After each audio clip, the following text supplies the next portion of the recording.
Bonsoir à tous. Bonsoir Karine. Bonsoir Céline. Bonsoir Sandra.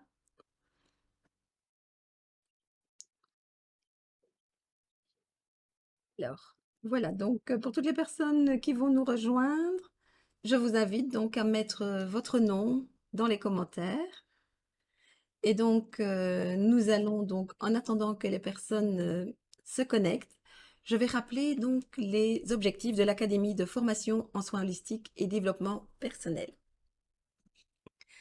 Donc, l'Académie de formation en soins holistiques et développement personnel a pour but donc d'aider toute personne qui procrastine dans sa vie, qui a besoin de retrouver du sens dans sa vie et qui cherche une transformation intérieure. J'aide également les personnes qui veulent être thérapeutes ou qui sont déjà thérapeutes, mais qui ont besoin d'acquisition de nouvelles compétences pour pouvoir exercer leur métier au top. Pour chaque personne qui le souhaite, un accompagnement, donc je vais prendre rendez-vous et on aura un entretien personnalisé de manière à définir au mieux l'accompagnement qui conviendra à ces personnes. Bonsoir Dominique, bonsoir Clara. Donc à la une ce soir, nous allons débattre de la question: a-t-on une mission de vie? Mais déjà, je vais vous demander d'écrire dans les commentaires qu'est-ce qu'on entend par mission de vie. Qu'est-ce que vous en pensez? Donc, le sujet vous a interpellé. Et donc, c'est pour voir un peu, voilà, comment ce mot résonne en vous. Mission de vie. Bonsoir, Johan. Alors, nous allons commencer à débattre de cette question. Mission de vie, chemin de vie. Je pense que chacun et chacune de nous a entendu, au moins une fois dans sa vie, quelqu'un dire: mais qu'est-ce que je suis venu faire sur cette terre? Et généralement, la personne ou les personnes qui disent cela, c'est suite à quelque chose de dramatique qu'elles ont pu vivre dans leur vie. Ça peut être une épreuve de la vie, ça peut être un drame, ça peut être un deuil, un accident, une maladie. Et donc là, on se pose la question du sens de la vie, mais surtout, qu'est-ce que je suis venu faire dans cette vie? Déjà, rien que de se poser la question, eh bien, c'est quelque chose où on interpelle la vie et où on interpelle sa conscience, où on interpelle son âme. Ça veut dire qu'on cherche une réponse à cette question. Oui, Céline, donc se réaliser, ok. Et d'autres personnes pensent avoir trouvé du sens à leur vie. La vie se déroule, elle suit son cours, on s'occupe de sa famille, on a un job, on part en vacances, on s'occupe de sa maison. Et puis un beau jour, eh bien, ces personnes se sentent tout d'un coup démunies parce qu'il y a soit un divorce, une séparation, ou elles perdent leur travail. Et là, du jour au lendemain, elles ont perdu le sens de la vie. Ici, on va comprendre qu'il y a en fait confusion entre attachement, par exemple à un travail, par rapport à la famille, mais c'est quelque chose, c'est un but en soi, ce n'est pas une mission de vie. C'est quelque chose qu'on a tenu à réaliser, donc dans le cadre personnel. Je vois Karine, venue sur Terre pour accomplir une mission, pour faire quelque chose de bien. Oui, tout va dans ce sens-là. Et d'autres personnes ne trouvent pas du sens à leur vie ou n'ont jamais trouvé du sens à leur vie. Et la raison, mais parfois c'est parce que ces personnes n'ont pas été sur leur chemin de vie. C'est-à-dire que ces personnes ont eu parfois des parents qui ont décidé pour eux, jusqu'à décider du métier que ces personnes allaient faire. Donc, bien souvent, ces personnes ont eu une enfance, une adolescence, où ils n'ont pas pu réaliser, et vous avez utilisé donc le terme réaliser, ce qu'ils avaient envie comme désir, comme passion.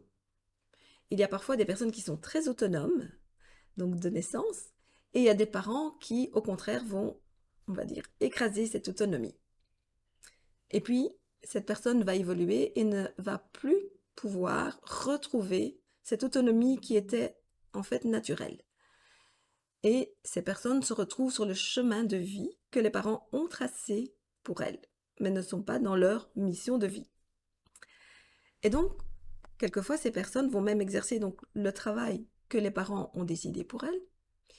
Et quelquefois, la personne, à défaut de trouver qu'est-ce qui lui plaît vraiment, va choisir un job au hasard parce que voilà, ça se présentait, les circonstances étaient là, ou va faire des études parce qu'un ami ou une amie font ces études-là, et donc va s'engager sur une voie qui en fait n'est pas la sienne. Jusqu'au jour où cette personne va avoir une prise de conscience en se disant mais finalement je fais un job alimentaire, je ne fais pas quelque chose qui m'apporte une satisfaction. Donc vous comprenez qu'il y a quand même des différences entre attachement et mission de vie, entre exercer un métier et une mission de vie, mais vous allez voir aussi que il y a des métiers qui sont des missions de vie. Et là, pensez à l'enfance. Dans l'enfance, en fait, on a toutes les pièces de puzzle qui nous montrent quelle est notre mission de vie. L'enfant, que fait-il? Il passe son temps à jouer. Et en fait, dans les jeux, il se dévoile. Il dévoile qui il est. Alors, je vais prendre l'exemple d'un enfant qui aime soigner les autres. Donc, il va jouer soit au docteur, à l'infirmière. Et puis, en grandissant, il a toujours ce désir profond qui est en lui. Ça devient une vocation. Il va donc vouloir faire des études dans le domaine médical. Alors, s'il est par exemple dans une famille où il y a déjà d'autres personnes qui sont dans le domaine médical, eh bien, il va peut-être suivre la même voie, mais cette voie qui lui correspond, parce qu'il a vibré dans cette énergie et il sent que c'est en accord avec lui.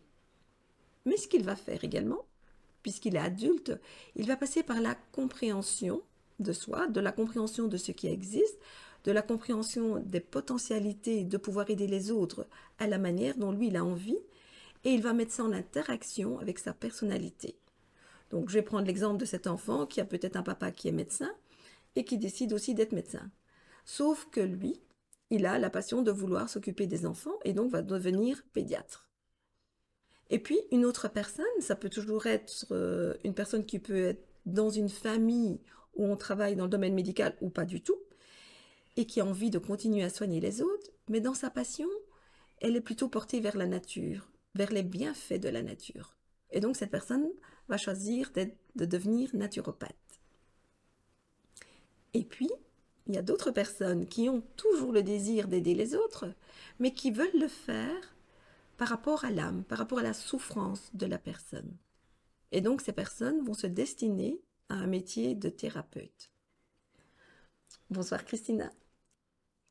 Et donc elles vont choisir donc de devenir thérapeute. Mais là aussi, en tant que thérapeute, elles vont devoir mettre en interaction leur passion, leur personnalité, pour choisir vers quelle voie elles vont se diriger. Quand on est thérapeute, on peut soit travailler au niveau du corps physique, donc je pense par exemple à toutes les personnes qui font des massages, qui permettent au corps de retrouver un équilibre, puisque le corps physique, d'accord, contient des mémoires par rapport aux souffrances, par rapport à ce qui est déséquilibré, et donc par le massage, ces personnes vont pouvoir venir rééquilibrer. Donc nous avons dans le corps donc des centres d'énergie qu'on appelle les chakras, et donc qui feront l'objet d'un prochain live. Dans le domaine de la thérapie, on peut choisir de pouvoir être thérapeute tout simplement en étant à l'écoute des autres. Il y a des personnes qui ont besoin de déposer des choses, qui ont besoin de parler parce qu'elles n'ont personne qui peut les écouter. Ce sont des personnes peut-être parfois isolées, peut-être parfois des personnes qui ont une famille, mais dont la famille n'est pas du tout spirituelle, ou la famille n'est pas à l'écoute. Et ces personnes-là ont besoin de pouvoir participer, par exemple, à des cercles de parole. Et donc, il y a des personnes qui ont ce potentiel, cette capacité, et qui peuvent le faire. Et puis, il y a d'autres personnes qui cherchent à aider les personnes qui sont en souffrance en utilisant différentes techniques, et dont les soins holistiques. Donc, il est important de comprendre qu'on a une mission de vie. Et lorsqu'on n'est pas à l'écoute de cette mission de vie, et que notre âme sait qu'on a un talent, elle va tout faire pour que nous puissions le manifester. Je vais prendre un deuxième exemple. Je pars toujours de l'enfance. Les enfants adorent chanter, danser, dessiner. Mais certains ont une âme très créative. Ils vont devenir les artistes, donc des artistes en tant qu'adultes. Eh bien, ces artistes, quand elles vibrent avec leur âme, elles ont une inspiration qui vient du plus profond de leur être. Et donc, que ce soit dans le chant, que ce soit dans la danse, que ce soit dans la sculpture, que ce soit même dans l'architecture, ces personnes sont en connexion profonde avec leur âme. Et à ce moment-là, eh bien, qu'est-ce qu'elles vont faire? Elles vont en fait permettre aux autres âmes, de voir la beauté de la vie sous différentes formes. Donc, ça va permettre aux âmes de comprendre que la vie peut se manifester à travers l'art. Et lorsque un artiste est vraiment en harmonie avec lui-même, en accord avec son âme, eh bien, il va exalter l'âme des autres. Par contre, s'il le fait de manière artificielle, il va s'auto-détruire. Bonsoir Catherine, bonsoir Rosie.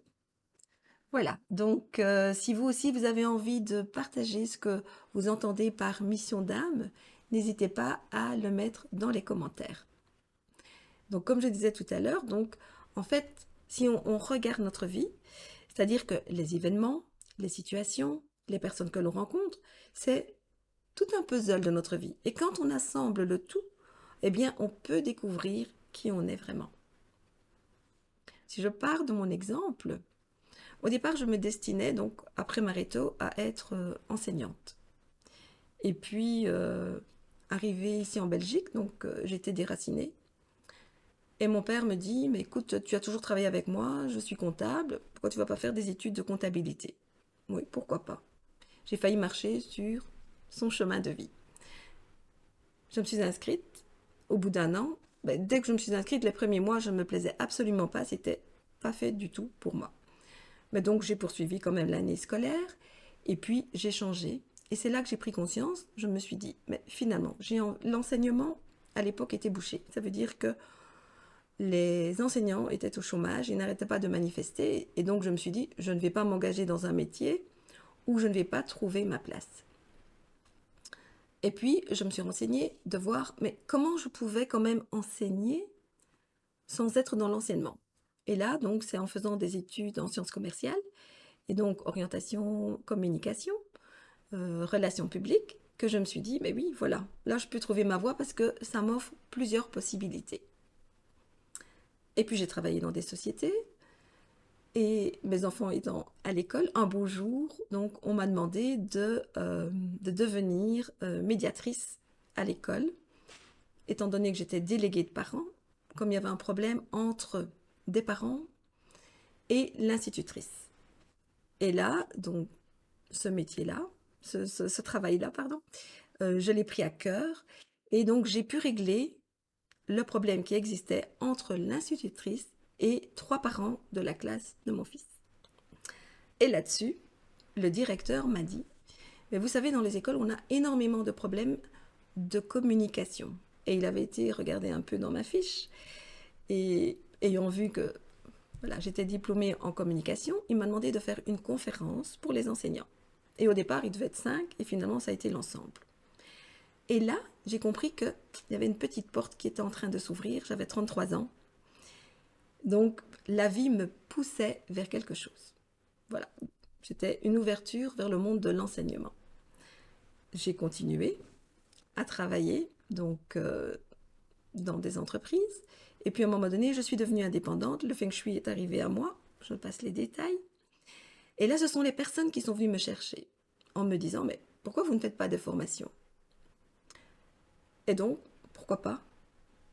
Puisque j'avais toujours à cœur d'enseigner. Et donc, j'ai commencé à faire des formations. Et puis, un beau jour, quand je vous dis qu'un drame arrive dans une vie et que le drame vous fait prendre conscience de quelque chose, eh bien, j'ai eu ma sœur qui est décédée. Et là, je me suis remise en question. Mais qu'est-ce que je fais? Qu'est-ce que j'ai vraiment envie de faire de ma vie? J'avais envie d'être enseignante. Et donc, je suis partie faire un CAP. Et en faisant ce CAP, j'ai dû faire un stage. Et lorsque j'ai fait ma demande de stage, eh bien, j'ai été engagée dans l'école où je suis encore aujourd'hui. Et tout en apprenant donc ce nouveau métier, quelque part, eh bien, je continuais mon activité complémentaire et je combinais. Et plus je combinais les deux, donc tout ce potentiel qui était en moi, et plus je prenais conscience du désir de mon âme, qui était en fait de pouvoir éveiller les autres âmes et de les accompagner aussi à s'éveiller et aussi à trouver leur mission de vie. Donc vous voyez que pour trouver sa mission de vie, eh bien, c'est un peu, comme je vous ai dit, notre vie est un puzzle de différentes situations, de différents événements, de différentes rencontres. Donc prenez un peu conscience de ça. Et ici, je vais vous inviter dans le chat, donc, à noter, est-ce que vous vous rappelez d'une personne que vous avez rencontrée et qui vous a marqué, mais par le fait de son charisme, par le fait de sa joie, par le fait qu'elle a éveillé quelque chose en vous un jour. Moi, je vais vous donner l'exemple pendant que vous réfléchissez et que vous notez, mais d'une institutrice qui m'a marqué terriblement. C'était en 4e primaire, je me souviens, s'appelait Madame Charles. Et donc, elle avait à cœur de vraiment créer l'esprit d'équipe en classe. Il y avait 3 rangées et dans chaque rangée, elle formait un chef d'équipe. Et le chef d'équipe était chaque fois, il y avait un vote de la rangée qui devait nommer le chef d'équipe. Et le chef d'équipe avait pour but d'entraîner donc la troupe à vouloir étudier, à faire ses devoirs, et lorsqu'il avait terminé avant les autres, à essayer d'aider les autres et à essayer aussi de les aider à comprendre la matière. Donc là, quelque part, elle avait éveillé en moi quelque chose. Parce que j'adorais être chef d'équipe et souvent j'étais chef d'équipe.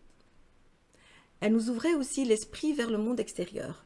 Et donc, dans chaque rangée, il y avait quelqu'un qui était responsable de la météo du jour, un autre qui devait dévoiler ses talents d'artiste et qui devait dessiner, une autre personne qui était chargée de l'actualité du jour, de ce qui s'était passé en classe, de ce qu'on avait découvert, et donc on tenait comme ça dans la classe un petit journal. Eh bien, cette dame m'a profondément marquée. Elle a éveillé en moi l'esprit d'ouverture, l'esprit de vouloir enseigner, de vouloir partager les connaissances.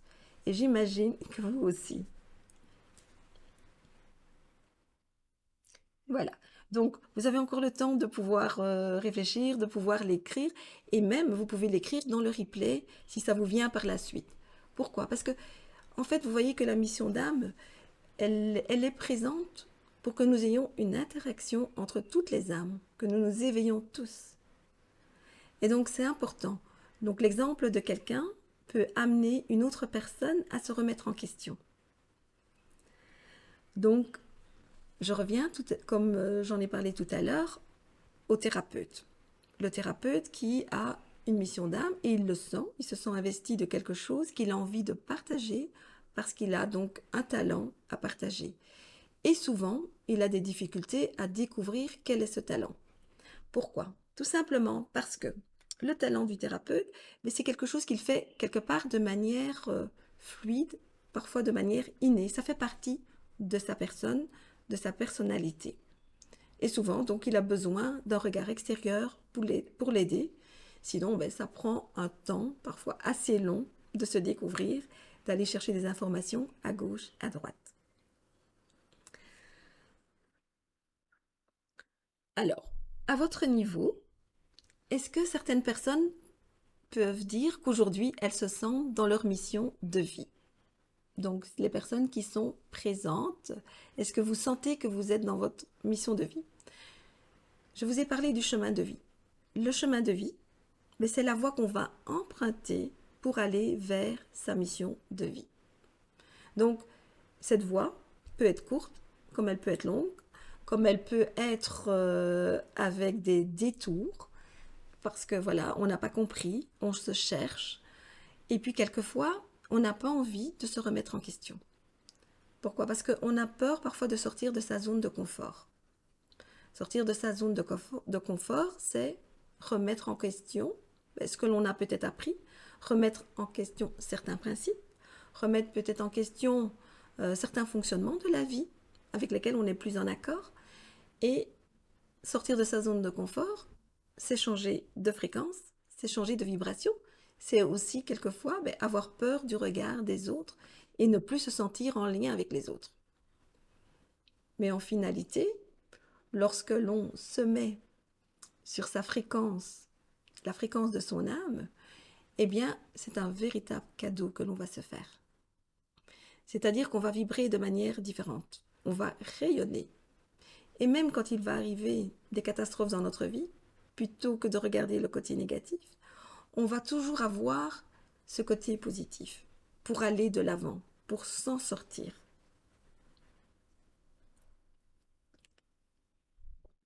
D'accord, donc Céline me dit, à toi bien sûr, mais nous le dirons tous. Je réfléchis et je reviens, d'accord. Karine, je pense que oui, je suis ma voie de mission. Ok, donc voilà. Donc pensez un peu, pensez à l'écrire. Alors si vous avez des questions, n'hésitez pas à les poser. Alors il y a parfois des personnes qui osent comme ça, parce qu'elles entendent l'appel de leur âme, et du jour au lendemain, elles peuvent tout plaquer. Elles peuvent décider d'aller vivre dans un autre pays, elles peuvent décider de changer carrément de métier, elles peuvent décider de remettre une démission. Et donc, pourquoi? Parce qu'elles ne se sentent plus en accord et qu'elles ont vraiment besoin de sentir de... Il y a un besoin de transformation intérieure, il y a un besoin de vraiment vibrer. Et quel est le danger? Si on n'écoute pas son âme, si on n'écoute pas qu'elle est en train de frapper à la porte parce qu'elle désire que nous soyons vraiment sur les rails, à ce moment-là, il peut arriver, et j'en ai rencontré des personnes qui ont soit eu un accident, qui les ont aidées à se remettre en question, parce qu'elles ont senti qu'elles étaient passées tout près de la mort, et donc ça fait un peu un choc en se disant, mais waouh, la vie c'est quand même quelque chose d'hyper important, qu'est-ce que j'ai envie d'en faire, qu'est-ce que j'ai envie de partager. Il y a parfois la maladie qui peut aussi arriver, qui vont aider des personnes à se remettre en question. Et il y a des personnes qui, grâce à la maladie, vont grandir, vont évoluer et vont guérir. Et puis, il y en a d'autres qui ont laissé la maladie aller trop loin et qui peuvent dépérir, mais leur âme a quand même changé quelque chose. Et parfois, c'est par la maladie qu'elles-mêmes, elles vont éveiller d'autres personnes qui vont s'occuper d'elles, qui vont partager avec elles, qui vont voir la sagesse en fait que cette personne qui est malade peut partager. Comment être sûr que c'est l'appel de notre âme? Alors ça, c'est une très bonne question. Quand c'est l'appel de notre âme, il y a une espèce de, vraiment, de force intérieure que vous n'arrivez même pas à mettre en doute. Et cette force intérieure, elle va vous aider à faire les actions adéquates. Vous le sentez vraiment. Quand ce n'est pas l'appel de votre âme, c'est-à-dire que ça peut être alors un geste désespéré. Tandis que quand c'est l'appel de l'âme, il y a une force, il y a une espèce de joie en même temps et il n'y a pas de doute. Quand c'est désespéré parce que voilà, on n'en peut plus, on veut tout plaquer parce que voilà, mais le geste est désespéré, c'est presque un geste, on va dire, suicidaire quelque part, parce qu'on ne sait pas vers quoi on va aller. Donc là, c'est vraiment se rendre compte de cette différence. Et donc, prenez conscience que votre âme, elle est là depuis que vous êtes sur Terre, et donc elle vibre à travers vous, et elle communique à travers vous. Et les fois où vous vous êtes sentie très audacieuse, votre âme a vibré. Vous l'avez écouté. Mais ne pas l'écouter, c'est vraiment parfois dramatique. Oui, Rosie, donc tu verras le replay. Merci de ta présence. Céline, j'ai trouvé. Il y a une kiné chez qui je suis allée qui travaille avec les énergies. En 2003, c'était assez rare dans ceux que je connaissais. Il y a aussi l'herboriste du Bulcia et j'ai commencé la naturopathie et puis je n'en ai rien fait. Et puis voilà, il faut que je lise un peu plus loin. Et voilà que je m'éveille à nouveau avec et grâce à toi. Merci. Merci aussi de ton témoignage, Céline. Oui, voilà. Eh bien, l'exemple de Céline, c'est que voilà, son âme a frappé au départ, et puis Céline a suivi un chemin, et puis elle s'est arrêtée. Et puis, voilà. Elle a eu besoin à un moment donné de poursuivre parce qu'entre-temps, ben, il s'est passé des choses qui ont fait que Céline a senti qu'il fallait de nouveau réouvrir cette porte. Ok. Alors, en conclusion, pour pouvoir vraiment comprendre la mission de son âme, c'est vraiment une ouverture de conscience. C'est une ouverture à soi. Et pour pouvoir le faire, quand on se dit comment entrer en contact avec son âme, mais déjà lorsque vous faites des méditations, parce que vous faites ce silence intérieur, vous écoutez ce qui vibre à l'intérieur de vous, vous communiquez avec votre corps, avec vos cellules, avec vos centres d'énergie, vos chakras, vos cordes énergétiques. Et à la fin de la méditation, écoutez ce qui se passe. Et vous pouvez aussi, pendant la méditation, poser une question à votre âme. Et je vous assure qu'elle vous répond. Elle vous donne des réponses et demandez qu'elles soient nettes, claires, précises. Et puis observez ce qui se passe autour de vous. Quelquefois, je vous disais tout à l'heure qu'on a peur de sortir de sa zone de confort parce que ça va changer, on va changer. Et du coup, notre relation aux autres va changer. Mais en fait, quand on change et qu'on vibre et qu'on est en harmonie, en équilibre, à un moment donné, mais les personnes qui ont besoin de cette harmonie, de cet équilibre, vont rester autour de vous, ne vont pas avoir peur de vous fréquenter. Bien au contraire, elles vont vous encourager. Et parfois, ce sont elles qui observent au départ les changements en vous, avant que vous ne les ayez aperçus. Voilà, je ne sais pas si vous avez des questions. Non, pas pour l'instant. Alors, écoutez bien ce qui fait vibrer votre âme. Est-ce que c'est aider les autres? Est-ce que c'est écouter les autres? Est-ce que c'est créer quelque chose? Est-ce que c'est construire quelque chose? Est-ce que c'est rayonner quelque chose? Prenez conscience un peu de tout cela. Est-ce que c'est protéger les autres? Est-ce que c'est communiquer? Donc, essayez de voir quelles sont vos qualités. Et surtout, revenez à l'enfant intérieur que vous étiez, car il a beaucoup de réponses à vous apporter. Et si vous le souhaitez, sur ma chaîne YouTube, et même, je pense que sur le groupe euh, Énergie cycle lunaire, vous pouvez retrouver donc cette méditation de l'enfant intérieur. C'est une grande aide, un grand soutien également. Voilà. S'il y a des personnes qui souhaitent se faire accompagner, n'hésitez pas à mettre dans le